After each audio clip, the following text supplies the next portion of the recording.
Hello, good evening, brothers and sisters. Hello po. Good Magandang evening. gabi po. Magandang gabi po sa lahat, Good mga evening, kapatid. bro Ramel. Nagdiid Sis Dalia, good evening.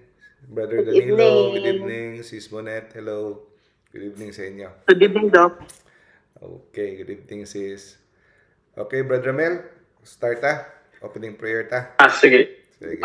Sige po, Doc. Okay, mga kapatid, let us pray. In the name of the Father, and of the Son, and of the Holy Spirit. Amen.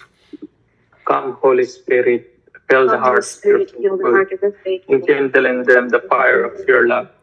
Send forth your Spirit, and it shall be created, and you shall renew the face of the earth. O God, who by the light of the Holy Spirit will instruct the heart of the faithful, grant that with the same Holy Spirit we may be truly wise and ever enjoy His consolation. Through Christ our Lord. Amen. In the name of the Father, the Son, and of the Holy Spirit. Amen. Good evening, brothers and sisters. Welcome sa ating Wednesday lecture, Faith Seeking Understanding, our Catholic Catechism.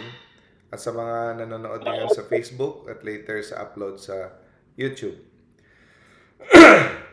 Hello, Brother Nabed. Good evening. So, ngayon, i-mute ko muna kayo ha para walang mga feedback. So, ang topic natin ngayong gabi is about echo, no? Re-echo ng lecture ni Dr. Brant Pitre, isang Vatican Catholic Biblical Scholar, tungkol dito sa isa sa mga 7 last words ni Jesus, no? My God, why have you forsaken me? So, ito ang hango sa Matthew chapter 27 nung si Jesus ay pinako na sa krus, no? Sa 7 palabras, 7 last words. So, parati itong binabasa sa pasyon, no? At itong sinabi ni Jesus, marami ang naguguluhan, no? Maraming naguguluhan bakit niya sinabi ito. So, maraming interpretasyon at maraming haka-haka, no? At sasagutin natin, ano ba ang ibig sabihin nito? Anong kahulugan nito? My God, na Diyos ko, bakit mo ako pinabayaan? No? O bakit mo ako tinalikuran? So, ibig ba sabihin, si Jesus ay nag-despair, no? Nawala na pag-asa. So, basahin muna natin yung Matthew chapter 27.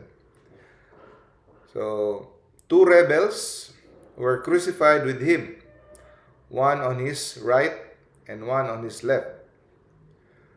Those who passed by hurled insults at him, shaking their heads and saying, "You who are going to destroy the temple and build it in 3 days, save yourself. Come down from the cross if you are the Son of God." In the same way, the chief priests, the teachers of the law, and the elders mocked him. He saved others, they said, but he can't save himself. He's the King of Israel. Let him come down now from the cross, and we will believe in him. He trusts in God. Let God rescue him now. If he wants him, for he said, I am the Son of God. In the same way, the rebels who were crucified with him also heaped insults on him. From noon until 3 in the afternoon, darkness came over the land. About 3 in the afternoon, Jesus cried out in a loud voice, Eli, Eli, lema sabachthani, which means, my God, why have you forsaken me? Bakit mo ako pinabayaan? No? So, maraming mga haka-haka, mga interpretation, lalo na sa, no? So, meron pa pala. Pagpatuloy natin to. So when some of those standing there heard this, they said, "Oh, he's calling Elijah." Immediately one of them ran and got a sponge. He filled it with wine, vinegar, put it on the staff, and offered it to Jesus to drink. The rest said, "Now leave him alone. Let's see if Elijah comes to save him." And when Jesus had cried out again in a loud voice, he gave up his spirit. Okay. The Gospel of the Lord. Praise be the Lord Jesus Christ. So, Diyos ko, bakit mo ako pinabayaan? Why have you forsaken me? So, itong passage na ito is very nakakalito, na maraming naguguluhan. So, parang ang dating ay si Jesus ay nawalan siya ng pag-asa, no? Parang sinisisi niya ang Ama, no? Or parang kung titingnan mo, inabando na talaga siya ng Ama, no? Tinalikuran siya ng Ama. O pinabayaan o nakalimutan na ng Ama. So, ang ibang so ito yung interpretation ng ibang mga kapatid natin sa ibang sekta, mga Protestants, na dahil si Jesus ay pinasan niya lahat ng kasalanan ng tao ng sanlibutan sa buong history, no? Mula sa simula hanggang sa katapusan, nilagay niya sarili niya. Ang Ama ay hindi pwedeng tumingin sa kanya. So, temporary o pinandali ang tumalikod ang Ama dahil hindi siya makatingin sa anak niya na puno ng kasalanan.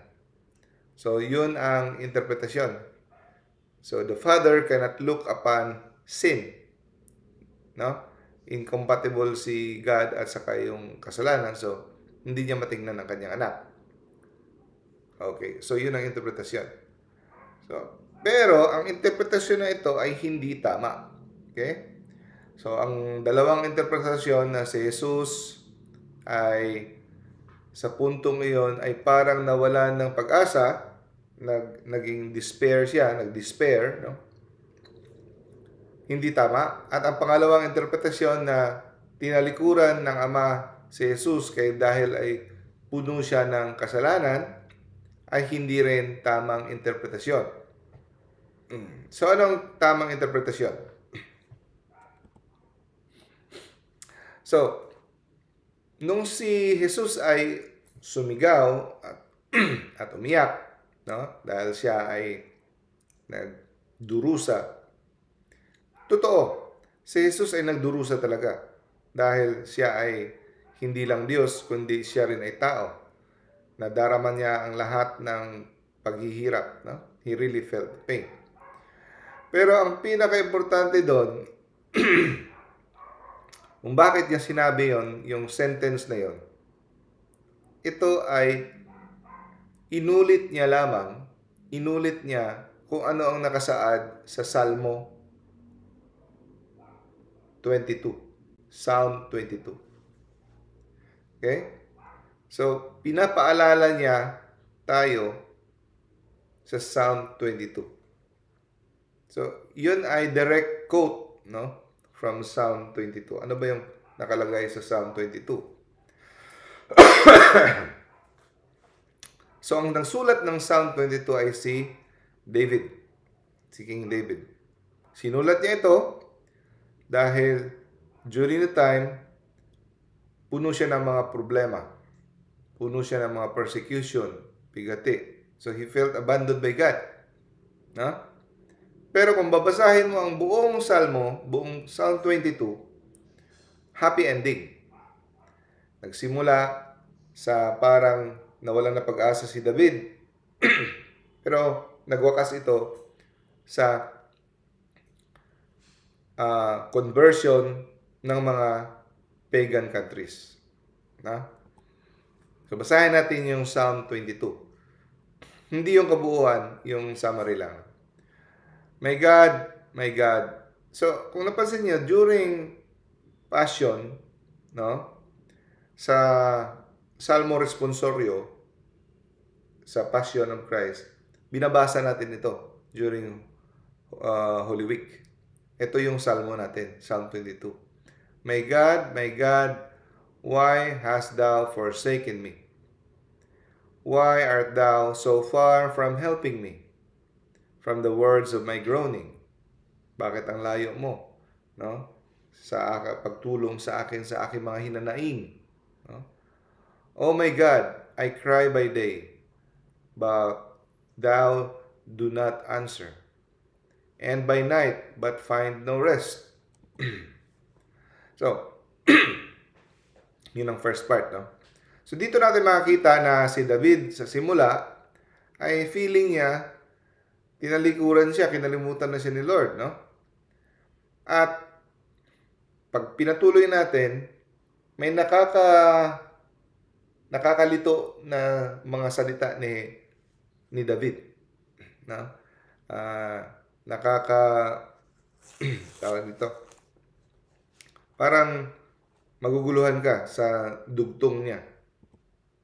Sinabi niya, they have pierced my hands and my feet. No? Tinusok nila ang aking kamay at paa. I can count all my bones.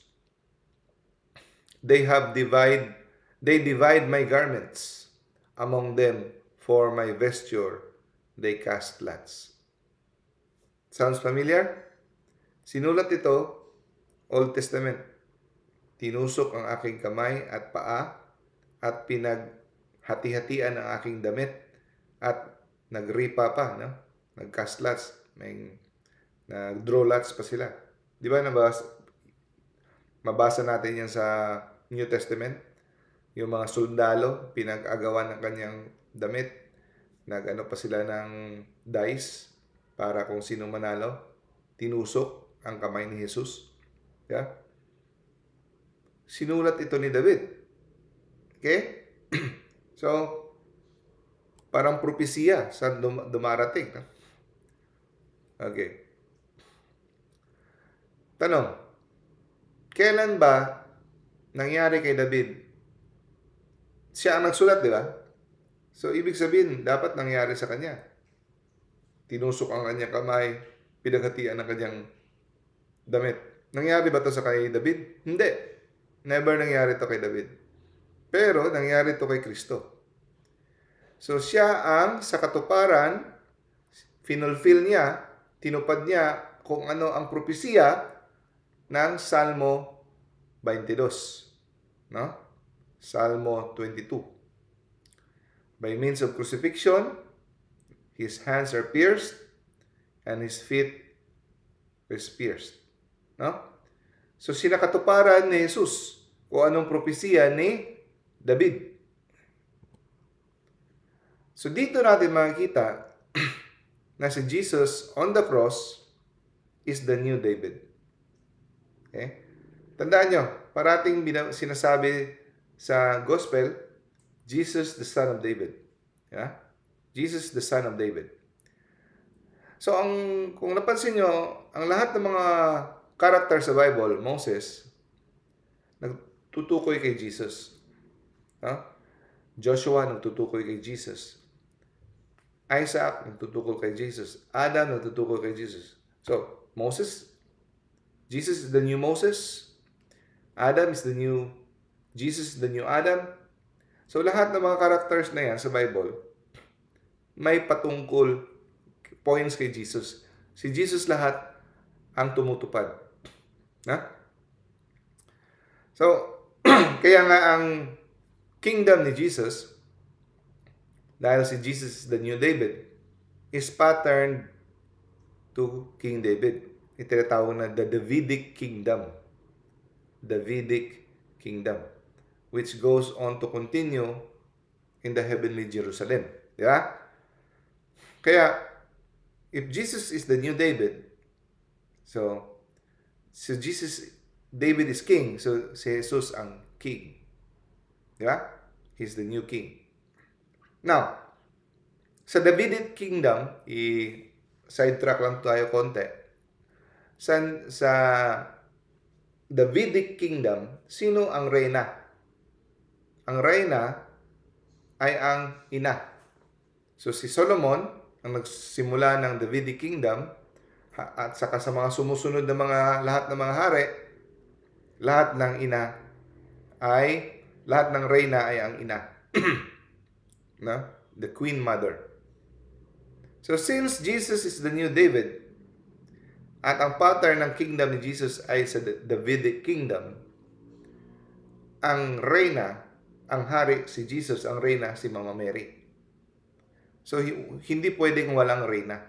Sa David, so ito yung isa sa mga explanation na sabihin nyo sa mga protestante pag na-explain kayo about Mama Mary.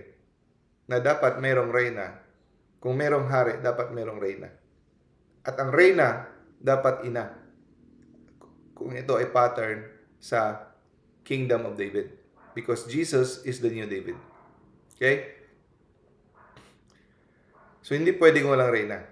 So, dapat andyan parati si Mama Mary. Okay.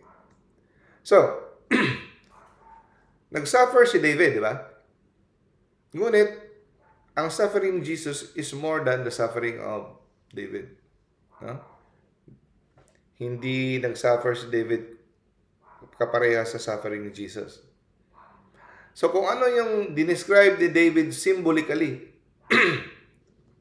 tinupad ni Jesus physically. Literal, hindi symbolic. Siya ay tinuhog sa cross, ang kanyang kamay at paa. No? Siya ay pinatay. Okay. Punta muna tayo kung anong rason. Bakit ba sinulat ni David itong Psalm 22? No? So una, cry for suffering. Diba? Ang dami niyang pinagdaanan. Nagtatago siya kay Saul, kay Absalom, betrayed by friends. Diba? So, dami niyang mga pinagdaan ng mga pagdurusa.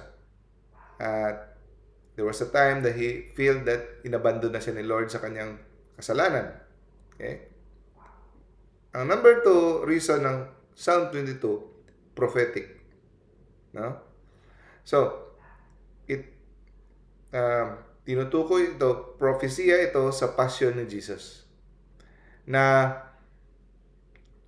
ang words na sinulat ni David went beyond his own life. He was inspired by the Holy Spirit na hindi niya namalayan ng pagsulat niya, ito ay nagtutukoy na pala sa katuparan kay Jesus, sa pasyon ni Jesus. David wrote words that reached beyond his own life. Na? Hindi lang ito para sa kanyang sarili, hindi para din sa parating na Mesiyas.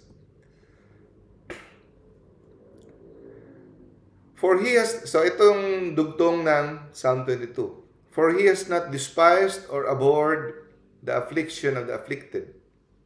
He has not hid his face from him, but has heard when he cried to him. So dito natin mapapatanayan na hindi tinalikuran ng Ama si Jesus. Na? Dito natin mapapatanayan kung ibabatay natin sa sulat ni David.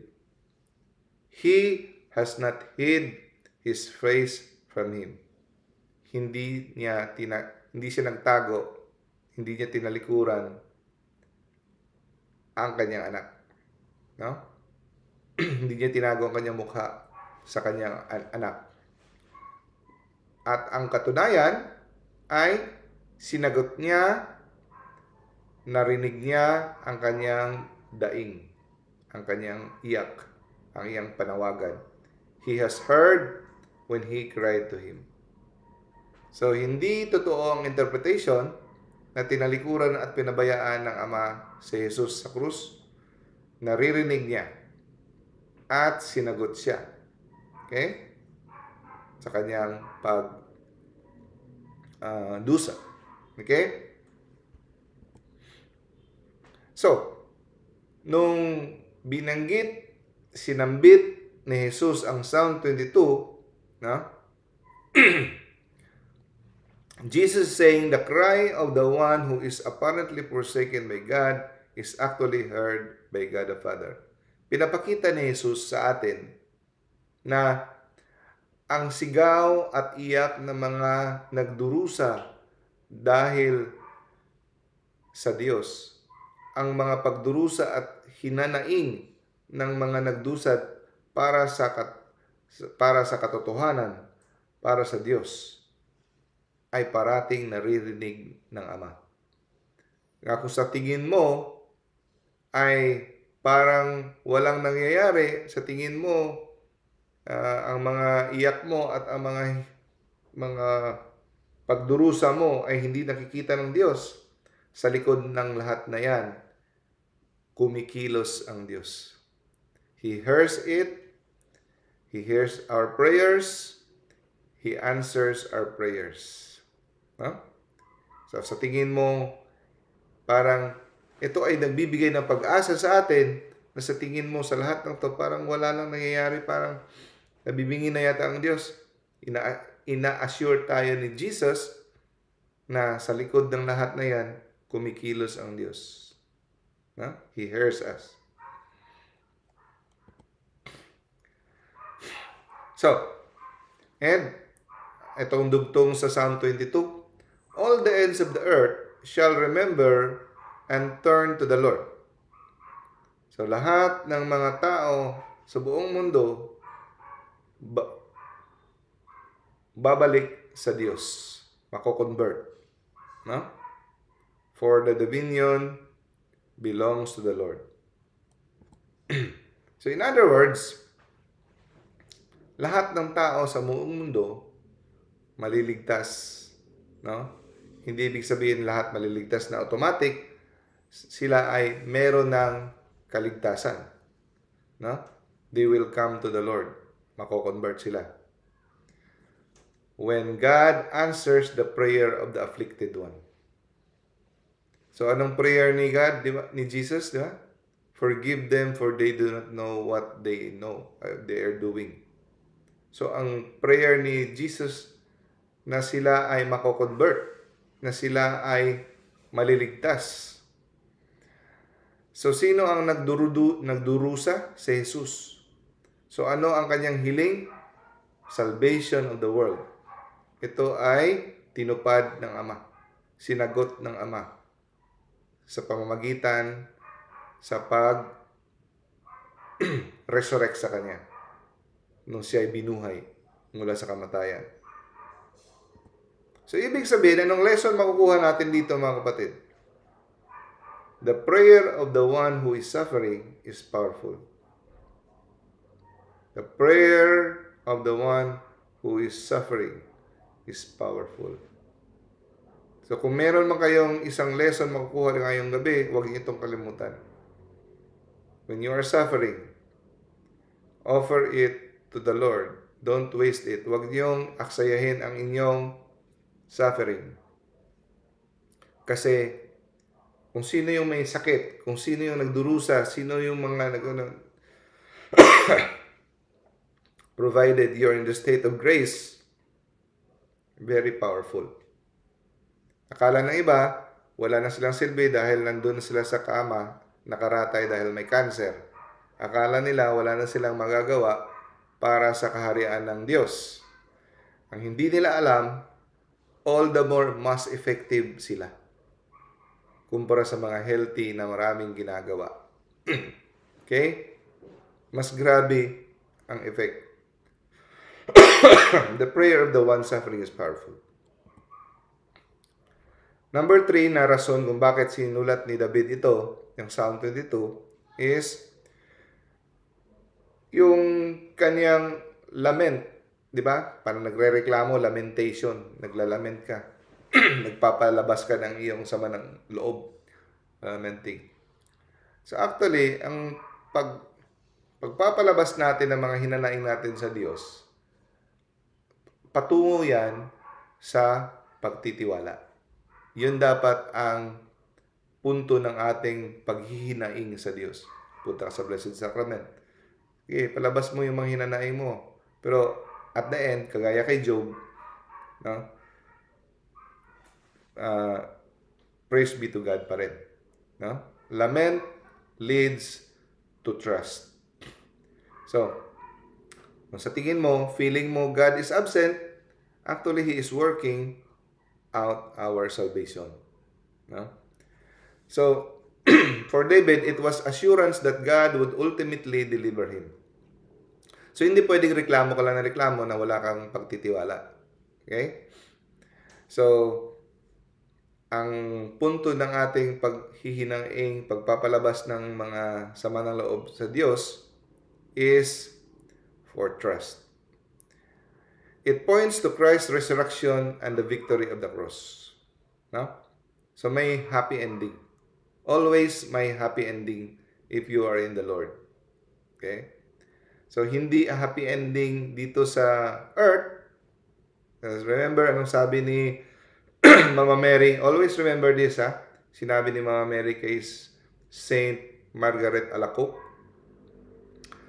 I cannot promise you happiness in this life, but I can promise you happiness in the next. Huwag kasi masyadong makikinig dyan sa mga prosperity gospel na pag andun ka kay Lord, happy, happy, happy always. No? Tingnan mo si Charlie Kirk. Happy ending ba? Sa world? Hindi. Yeah? He died a gruesome death. But we hope that he is now in the Lord as a martyr. He stand for truth. No? So, not always. So, kayo, erase mo na yung mentality mo na script sa pelikula na happy ending. No? Ang happy ending natin ay langit. Happy ending natin, niyayakap tayo ni Jesus doon forever and ever. So, ang daming mga saints na sad ending yung life nila. Sinunog, binalatan. Kung sa tingin ng tao, parang kawawa, di ba? Pero, yun, ang sabi ni Mary kay Saint Margaret Alacoque, I will not promise you happiness in this life, but in the next. Okay? Okay. So, tingnan nyo. Pagsabi ni Jesus, when the centurion and those who were with him, yung nagbabantay kay Jesus, nung sinabi ni Jesus na, my God, I have forsaken me, at nung namatay si Jesus, ang centurion ang unang na-convert. Effect, immediately kaagad, convert. Sabi ng centurion, surely he was the Son of God. No? Surely he was the Son of God. First conversion. So, right there at the foot of the cross, nagsimula na kaagad ang conversion. No? Effect ng sagot ng Ama sa hinanaing ng anak na iligtas ang mundo. The conversion of the nation begin. The conversion of the Gentiles begin. So, hindi lang niya sinambit, hindi lang niya sinabi, kinote ang Psalm 22, sinakatuparan niya kung ano ang propesiya na andun. Kaya niya sinabi yun. Okay? Napakalalim na sinabi niya. Okay? So, sa Catechism, the Catholic Church, paragraph 2606, ang pagsabi ni Jesus na, my God, why have you forsaken me? Yun ang kabuuan ng lahat ng mga hinanaing ng mga tao sa buong mundo. All the wise, Lord, bakit ako pa? Bakit nangyari to? Bakit namatay ganito? Bakit? Lahat ng bakit natin, lahat ng mga ating mga panalangin, yun, dinala lahat ni Jesus sa sentence na yun. My God, why have you forsaken me? Sa lahat ng mga bakit na mga tanong natin, bakit nangyari ito sa akin? Bakit hinayaan mong mangyari ito? Bakit siya? Bakit ako? Lahat. All the troubles of all time of humanity enslaved by sin. All the petitions, all the intercession ay masasummarize natin sa iyak na ito. No? Ang pagsagot ni Jesus, ng Ama, sinagot niya sa pamagitan sa pagbuhay nung binuhay niya ang kanyang anak. So, hindi siya nag-despair. Actually, ang opposite. No? He was speaking on behalf of all humanity. Siya yung representante, nag-represent sa lahat ng mga tao. At ang lahat ng tanong natin kung bakit nangyari ito sa akin, siya na ang nag-speak in behalf. Okay? So, ginamit niya ang Word of God, yung Bible, in behalf of humanity. Na tayo sa karamihan sa atin. So meaning, he felt what he feels. He felt what we feel. No? Nadaraman niya, nadaanan niya kasi lahat. No? So walang makapagsabi na hindi mo nadaanan to. Kinuha niya na lahat ng mga bakit. No? Dinala niya sa kanyang sarili. On behalf of humanity who feels abandoned by God in their suffering. So, have you felt abandoned by God in your suffering? And grabing mga suffering? Wala kang makain, wala kang pang tuition, wala kang pamasahe, kung ano dyan. At feeling mo, dahil sa kayong kasalanan, tinalikuran ka na ni Lord. So, ito ay valley of tears, di ba? Napaka-dark, wala ka na makita, hindi mo na alam kung saan ka patungo. Lahat yan, naintindihan ni Lord. At if you are with God, no? If you are with God, He will answer you. Hindi lahat sasagutin ni Lord na tao pag ikaw ay walang planong manatili sa Kanya. No? Every prayer that was ever uttered from the beginning of time until the end of time, lahat ng mga prayer, all the suffering of humanity, lahat ng pagdurusa, na-summarize lahat sa word ni Jesus, my God, why have you forsaken me? Huh? So, ang pagsabi ni Jesus na yon ay isang panalangin. It was said in a prayer, and the Father answered. Huh? So, if ever, okay, remember, if ever you feel abandoned by God, always remember, huh? Na-experience niya lahat yan sa cross. Na-experience niya lahat. At see, if you think God is not listening, He is on the process answering your prayer. Huh? Always remember that God does not abandon His righteous ones. God does not abandon His righteous one. He will answer their prayers. Okay? So, meron ba tayong time? Sasagutin natin itong isa na topic. Maikli lang. Ang blood and water na lumabas sa side ni Jesus. Ano ibig sabihin nun? Bakit pinagdiinan ito ni St. John? So, sa apat na gospel, sa the Gospel of John, dito mo lang mababasa ang blood and water na lumabas sa gilid ni Jesus. Sa tatlo, Mark, Luke, Matthew, wala yan. Kay John lang. So, bakit ito hinighlight ni John? Okay? So, basahin muna natin, ha? John 19. But when they came to Jesus and found that He was already dead, they did not break His legs. Instead, one of the soldiers pierced Jesus' side with a spear, bringing a sudden flow of blood and water. Blood and water. The man who saw it has given testimony, and his testimony is true. He knows that he tells the truth, and he testifies so that you may believe. These things happened so that the scripture would be fulfilled. Not one of his bones will be broken, and as another scripture says, they will look on the one they have pierced. So, ang pagtusok sa gilid ni Jesus ay nasulat na prophesy na. So, sinulat ito ni Juan para malaman natin na ito ay natupad, nasa katuparan ang propesiya. So, lahat ng ginawa kay Jesus ay nakasaad na sa kasulatan.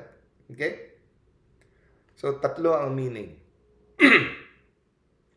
sa pagtusok sa gilid ni Jesus. Una, ito ay katuparan ng propesiya sa Mesiyas na sinulat ni Zechariah. Ikadalawa, na si Jesus ay ang bagong Adan. Pangatlo, si Jesus ay ang bagong templo. Okay? Isa-isahin natin yan. Sa Zechariah, ano ba sinulat ni Zechariah?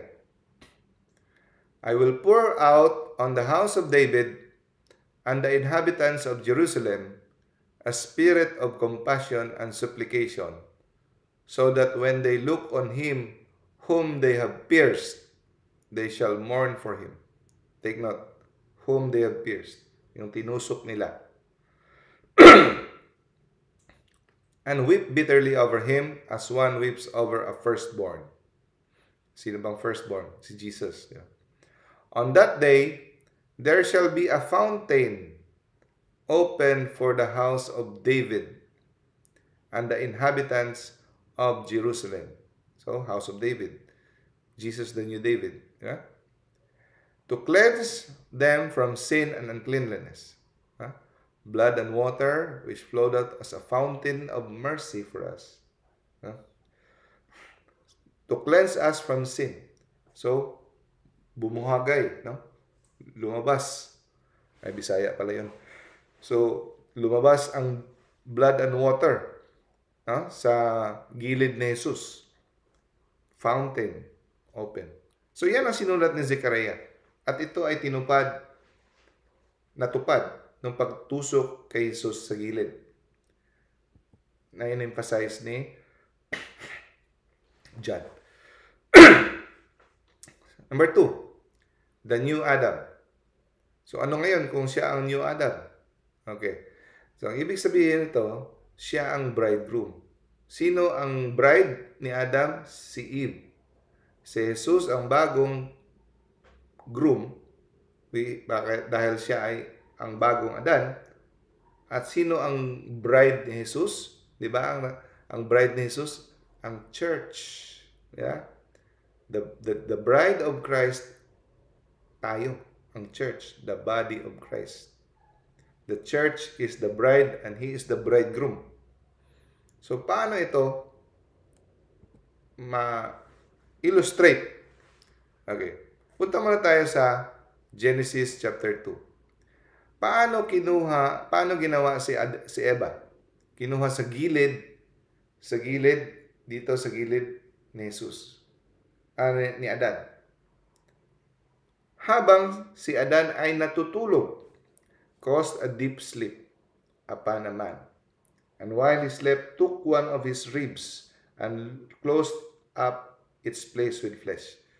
Sa Hebrew language, he took one on his side. Yun ang term. Mas maliwanag siya sa Hebrew language. Took Eve on his side. Sa gilid. So, ang deep sleep na ito symbolizes death. Sleep. Si Jesus natutulog. Okay? Di ba? Symbolize sleep. So, si Jesus, nung namatay na, patay na siya, di ba? Nung tinusok siya. Patay na siya nung tinusok. So, pagtusok sa kanya, dun lumabas ang blood and water. Okay? Now, anong sabi ni Saint Augustine sa 4th century? Ang interpretation na dito. So, si Adam prefigured or foreshadowed Jesus Christ. Because Adam is a type of Christ. Na he suffered on the cross. He died on the cross. Lumabas ang blood and water which represents the sacraments.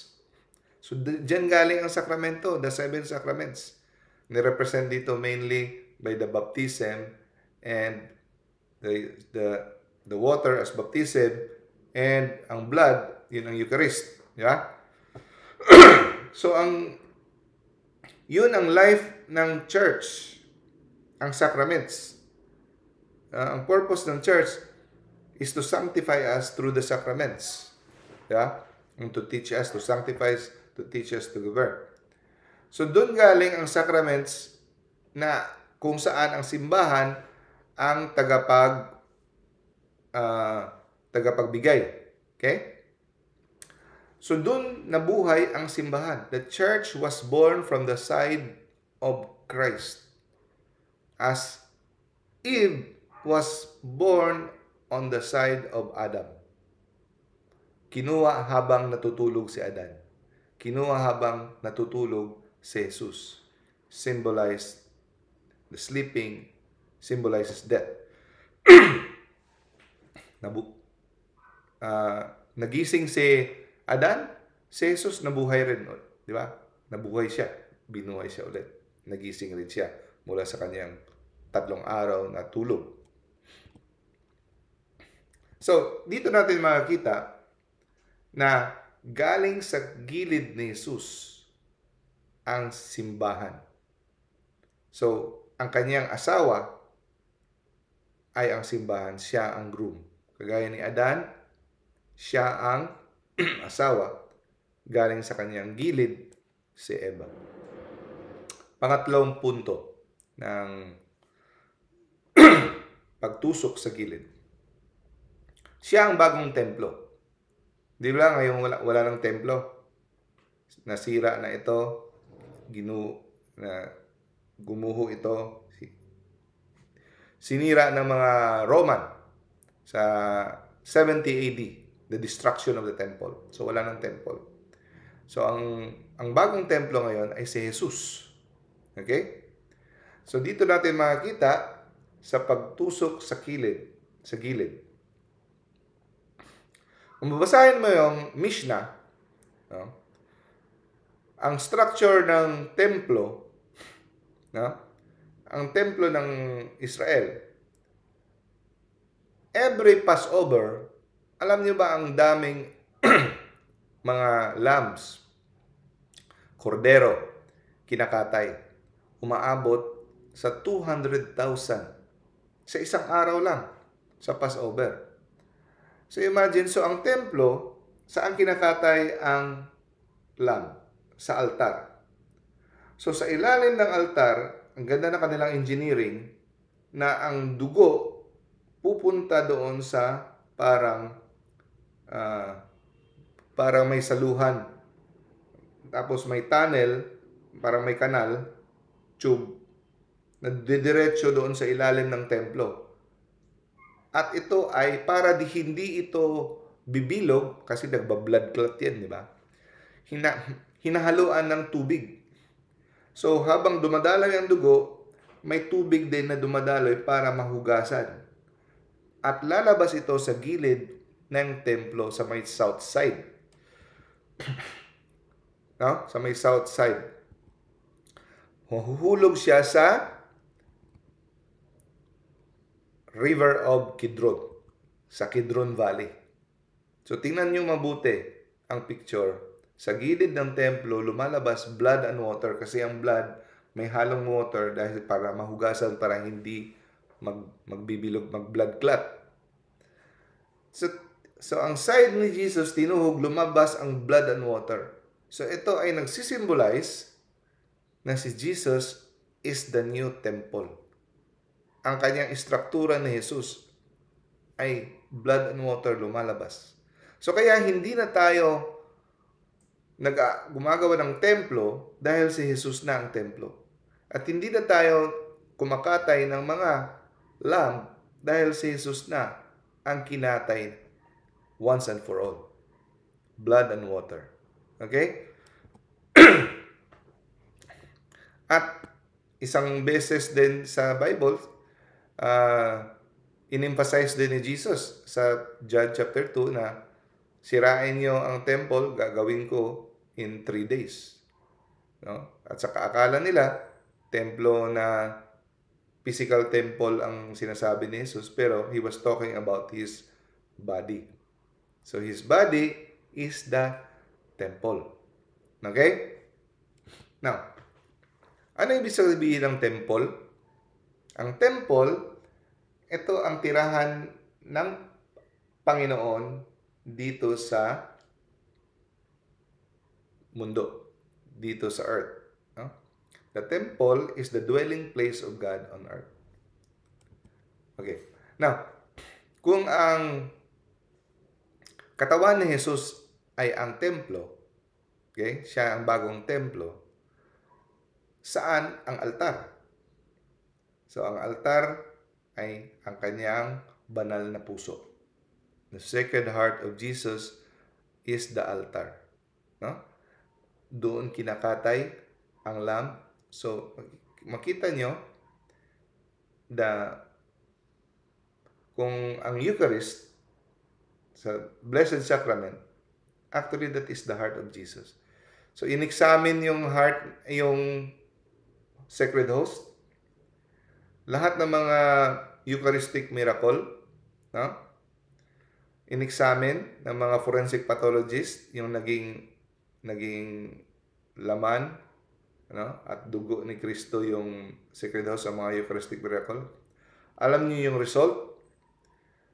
Galing sa left ventricle of the heart. Type AB, ang blood type. So, that is the heart of Jesus. No? So, ang katawan ni Jesus ay ang templo. Ang altar sa templo ay ang kanyang puso.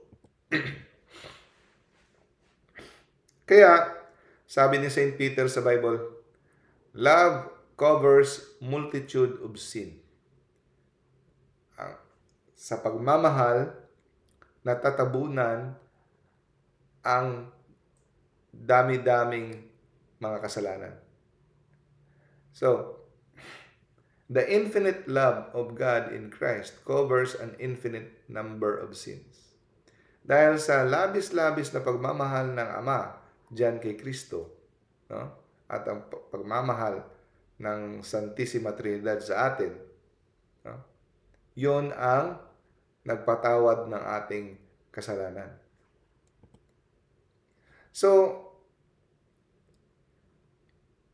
kung titingnan mo, sa unang tingin, akala mo dahil sa kanyang labis na paghihirap, kamatayan sa krus, yun ang nagbayad? No. Ang kanyang pagmamahal, no, na pinakita niya sa pag-alay at pagdusa niya dun sa krus, hindi lang yun hanggang pagdudusa lang. Hindi.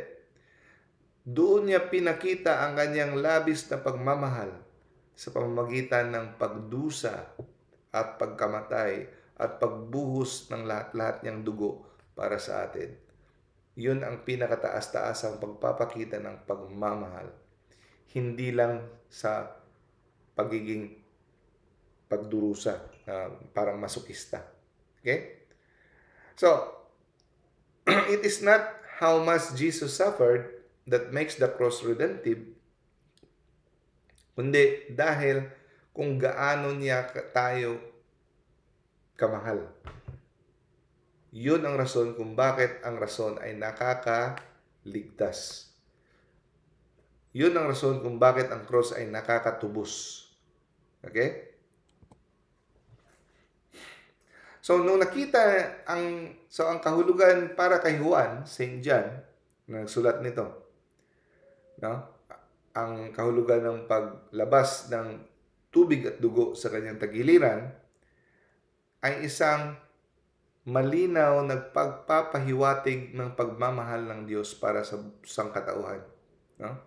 The love of Christ para sa kanyang bride, sa kanyang asawa, which is the church. So, nag-represent ito, lahat ng graces, lahat ng grasya na nasa loob ng sakramento ay galing sa kamatayan ni Kristo sa krus, nung paglabas ng blood and water. The water symbolizes baptism, the blood symbolizes the Eucharist. No? So, ang kamatayan ni Kristo sa krus is the most radical form of love. No? So, kasi sabi ni Pope Benedict XVI, sinulat ni Pope Benedict XVI, sabi niya, kung gusto mong ma-contemplate, mag-meditate sa meaning na God is love, no? Para maintindihan mo kung ano talaga ang totoong definition ng love, okay? Mag-meditate ka sa tinusok na tagiliran ni Jesus. Sa tinusok na side ni Jesus. The pierced side of Jesus. You contemplate on that. Dahil dyan lumabas ang blood and water. Tinusok ang kanyang puso. Doon ang papakita ng labis-labis na pagmamahal ng Panginoon sa atin. So, yun ang kahulugan. So, if you want to, ibig sabihin, if you want to know what true love is, no?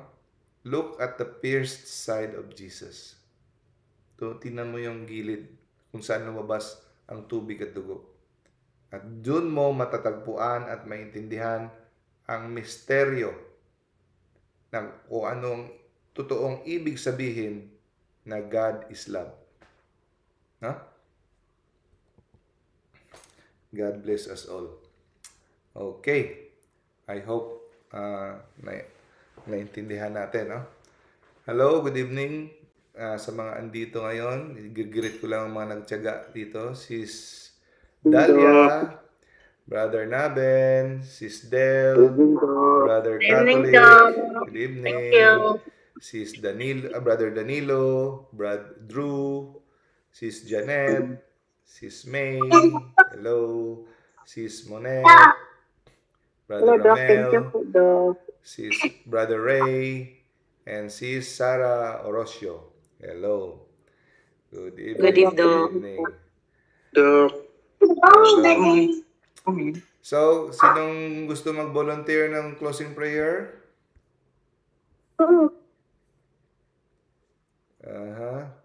Ako, Dok. Sige, sis. Ikaw, sis. Sige. Litany of trust tayo. Sige, sige. The litany of trust. From the belief that I have to earn your love, deliver me, Jesus. From the fear that I am unlovable, deliver me, Jesus. From the false security that I have what it takes, deliver me, Jesus. From the fear that trusting you will leave me more destitute, deliver me, Jesus. From all suspensions in your words and promises, deliver me, Jesus. From the rebellion against childlike dependency on you, deliver me, Jesus. From refusal and reluctance in accepting your will, deliver me, Jesus. From anxiety about the future, deliver me, Jesus. From resentment or excessive repercussion with the past, deliver me, Jesus. From restless self-seeking in the present moment, deliver me, Jesus. From disbelief in your love and presence, deliver me, Jesus. From the fear of being asked to give more than I have, deliver me, Jesus. From the belief that my life has no meaning or worth, deliver me, Jesus. From the fear of what love demands, deliver me, Jesus. From discouragement, deliver me, Jesus. That you are continually holding me, sustaining me, loving me. Jesus, I trust in you. That your love goes deeper than my sins and failings and transform me. Jesus, I trust in you. That not knowing what tomorrow brings is an invitation to learn on you. Jesus, I trust in you. that you are with me in my suffering. Jesus, I trust in you. That my suffering united to your own will bear fruit in my life the next. Jesus, I trust in you. That you will not leave me orphan. That you are present in your church. Jesus, I trust in you. That your plan is better than anything else. Jesus, I trust in you. That you will always hear me and in your goodness always respond to me. Jesus, I trust in you. That you will give me grace to accept forgiveness and to forgive others. Jesus, I trust in you. You died, Jesus, by the source of life, blood of our souls, and ocean of mercy. Open up for the whole world.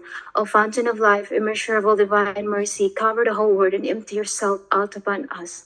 O blood and water which gush from the heart of Jesus is a fountain of mercy for us. We trust in you. In the name of the Father, the Son, and the Holy Spirit. Amen.